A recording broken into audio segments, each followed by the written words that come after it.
আসসালামু আলাইকুম আমার সকল মা ভাই ও বোনদেরকে। আজকে আমরা তারাবির নামাজ নিয়ে কিছু কথা বলবো। তো চলো ভিডিও শুরু করি। আমাদের সমাজে কিছু সংখ্যক মানুষ বর্তমানে তারাবির নামাজ নিয়েও ভেজাল শুরু করে দিয়েছে।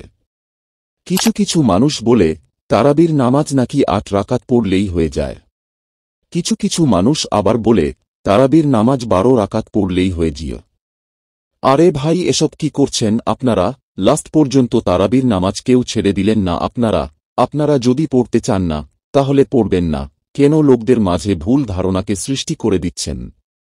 কেন একটা নতুন ফতোয়া আপনাদের নিজের থেকে দেওয়া শুরু করে দিয়েছেন? ইসলামকে আর কত বদনাম করবে? আজ আপনাদের মতো মানুষের কারণে ইসলাম বদনাম হয়ে যাচ্ছে।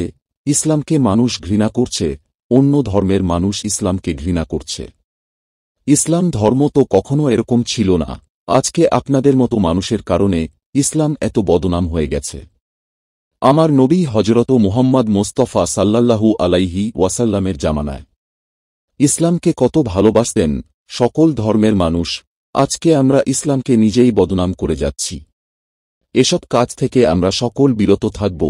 মহান আল্লাহ তাআলা যেন আমাদের সবাইকে হেদায়েত দান করেন।